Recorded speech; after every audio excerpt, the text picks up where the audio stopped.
Hi, it's James from wavestream.com and I'm joined today by our community manager Jamie and our marketing manager Mike.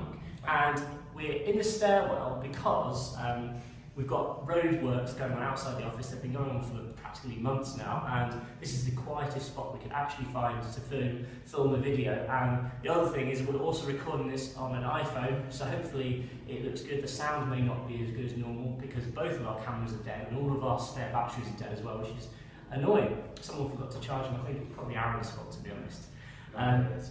These guys both went off to Radio Festival yesterday, and this is actually an event which was held here in Manchester, right on the doorstep, so we thought it'd be rude not to go and check it out. And I'm going to just ask Mike and Jamie some questions about what they learned yesterday and developments in the industry, and we're going to report back to you directly all of this stuff. So firstly, just give us a bit of an overview of what the event was about. So it's a yearly event, it's held in different locations, but this year it was held in Manchester, and it's very much a radio industry focused festival. So you have roundtables with a lot of industry experts, and in addition to that, you also have stands and talks and lots of other kind of information that you can get. So tell me about the subject of the talks that you attended and who was kind of presenting them. There were different tables and all different things. I think there were presenters there were production, there were I forgot the word. Independent producers. Independent producers, that's the one. And a whole arrangement of different people in the radio industry that gave us a lot of insight into how things work. Was it very focused on commercial radio, or did it touch on internet radio, or was it a mix?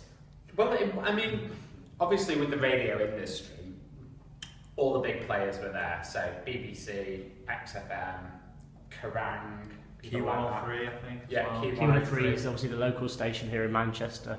Yeah. So obviously it's very UK focused because it's a UK festival. But yeah, I mean, it's a way of bringing together all the industry experts to talk about what the future of radio is. And you know, obviously a lot of the big people are from traditional broadcasters, but more and more kind of what we notice is really the kind of surge of online radio and how that is kind of making a big difference to things. Okay, interesting. And that was a common theme throughout the day, actually. Sure. So what would you say the most important bit of, ask you individually, so first of all, Jamie, I'll put you on the spot here, what was the most important bit of information you think you gleaned from yesterday? I think one major thing that I took away from it was the fact that because they are traditional radio, they don't understand the audience as well as they could, because nowadays you could focus on data really, and that's what they're missing out. They're missing out on data. They're not taking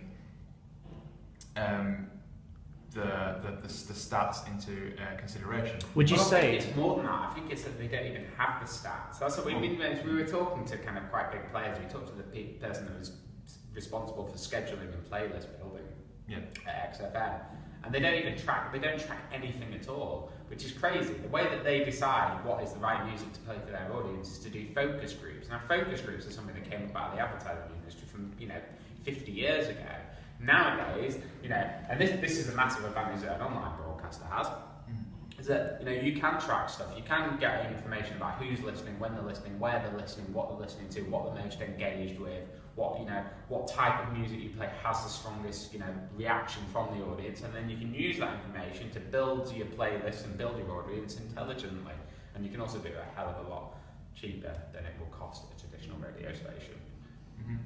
Okay, and would you say that in terms of our clients, internet radio stations, they have an advantage, a competitive advantage over traditional terrestrial radio stations because they have that access, they have that link and that bond with their audience via social media and things like Twitter and things like comments on their blogs, Facebook, so that they can really use that data and actually produce an output or a show format that's more appealing to an audience. Because it's more of a personal experience. Yeah.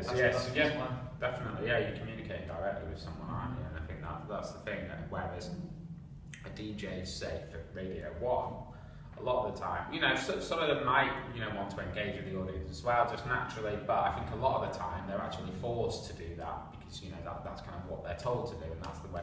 Whereas whereas an independent radio station can just kind of make those decisions and roll with them. It's, you know, it's a difference between small and agile and being a big enterprise where you have to kind of, you know, go through a lot of people to make a decision about something. And it certainly helps the people that are starting off in radio as well, because they get a personal experience with the radio, and they can also tailor it to the audience by using the stats. Yeah. I mean, it's a better experience. So touching on that, Jamie, about getting into radio, one of the talks, or I know a few of the talks were sort of circled around the whole how to get into radio thing. If someone's looking to get into radio, based on what you learned yesterday, what advice would you give them?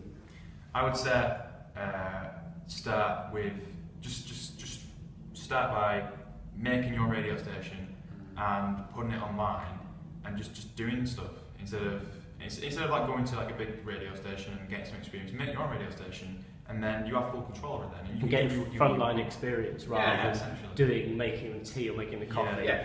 So say if you want to be a journalist, you know, you can just start your own blog and start blogging and grow your own audience straight away. You don't have to try and go to like the big publications and pitch and never get a deal with them, you know, never get an article listed. And it's a similar kind of thing, you know, you can go to the big radio stations, but you know, unless you've got kind of connections and stuff like that, it's always difficult to get into certain industries. They all said that as well. They all said you need experience to get into the industry, and it was just like the chicken and the egg situation. It's like, well, how do you go about doing that?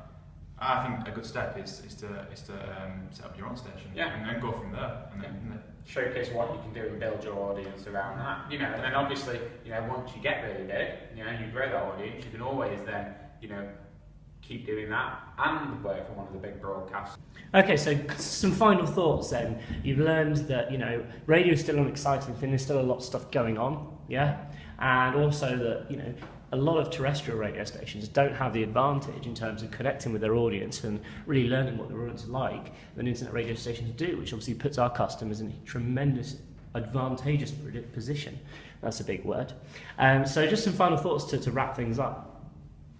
So for me, I think it's just a really exciting time to be involved in radio because, like I said, I think the traditional industry is faltering massively, and I think, you know, as with all other industries in the way that the internet's massively changed things over the last few years, I think that's going to happen dramatically in radio over the next few years, and I'm excited because we're kind of one of the people that are at the forefront of making that happen.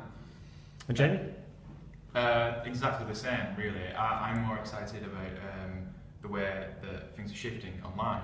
People have more control, and I love that. I love the option to freely express yourself on radio. Yeah, the democratisation of radio. Thank you very much for your time. I hope you enjoyed the day, and we'll edit this up and get this online.